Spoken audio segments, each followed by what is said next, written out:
Okay, hey everybody, Dan Fitzpatrick here, stockmarketmentor.com. I'm giving you an intraday um, chart of the day here, or as I like to call it, Fits in 5. And I want to talk about gold. The market basically sucks all the way around except for gold. In our strategy session today, I gave I won't say it was an intense, it was just kind of a long, a pretty detailed explanation of stochastics and RSI, in particular, how these are actually not overbought, oversold indicators. They're momentum indicators. And when you get stochastics persistently on the upside and RSI as well, that's a strong market. You want to be long, you don't want to be selling. You need to be protecting your gains, but you want to be long. When this is down here, below these horizontal lines, I wouldn't want to be short, not in bull markets, but you definitely don't want to be long. You want to be cautious, waiting for a nice move to the upside. So I'm going to get rid of these. And we'll just look at the typical charts, but just suffice it to say gold and the gold stocks are actually doing okay.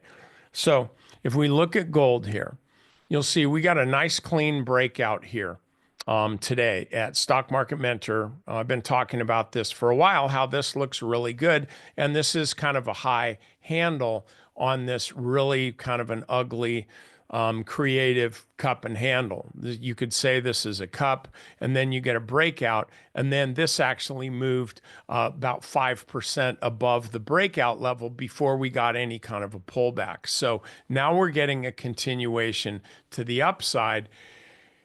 And this actually, it kind of looks like it's coming out of a bit of a volatility squeeze. You could see the Bollinger Band starting to fan out like this a little bit. And that they do that when a stock has been kind of squeezing for a bit. So it's been a little bit higher volatility than I like, but a lot of times the market doesn't give me exactly what I like. But so the gold stocks really are working. And in particular, if you look at Agnico Eagle, this is a more textbook volatility squeeze, it's a breakout to the upside. We'll get rid of this. Okay, so this actually works pretty well. We got kind of a shakeout here where this gapped down on the last day of February and then immediately reversed, and now it's up almost 3% from there. This is not a super volatile issue, at least not right now. Back then, I think somebody would say, well, if it goes up 30% in a month and a half, that's kind of volatile to me. I would say that's actually not volatility. That's just a real strong move. So during this period of time, you get this up and down move, but now we've got a nice move to the upside from here. So now if we look at Kinross, this gives you a little bit different view. I talked about this in our strategy session also. Okay, we get a gap down here, and then a move back up above the 50-day moving average. So then we come up here. That's all well and good. Yay, yay for me. And then we get what? This move here, and then a gap down to here, and then a really, really horrible close. And so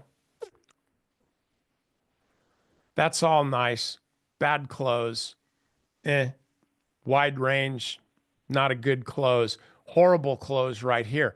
But it's above this level. And so this is one thing, but what we really want to see is what happens next. And what happens next is this move here was totally rejected. Buyers came in, boom, and bought this on about average volume. And then we get kind of a nothing day here, which happens. You look at all these up and down little moves, these intraday moves. And then finally, what are we at? We're here on Thursday today, and we've got another move to the upside. So if you want to be kind of aggressive, I'll say, you could look at, because I think gold's ultimately going higher. I'm not like a huge gold fan. I have some, own some, but I'm just looking at this from a chart standpoint. Your breakout would actually be above the high here of 1157. So we'll do it this way. Okay. Okay, right on the money. So here, if or when the stock pushes above 1157, then that's a new high for this zigzag here. It's kind of like it completes the W. And so this is one way that you can participate in gold. You can also do the GDX. This was a great breakout today, probably the best of them all. And when I see this, again, this tells me that gold is where you want to be. Semiconductors are not. Okay, so we want to be where the buyers are.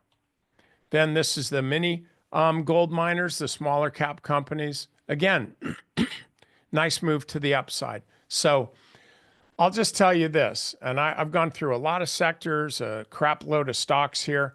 I don't find anything that's worthwhile other than this gold stuff. I think silver is working okay too. So if it's not heavy and hurts when you drop it on your foot, and it's not going into jewelry or into your pocket, I'm kind of differentiating between gold, silver, and then steel, stuff like that. Okay, this isn't working, for example. This is where you want to be, silver and gold, just like the song goes. Okay, all right, that's all I got for you. Members strategy sessions out. You can check that out intraday as well. Okay, all right, see y'all later.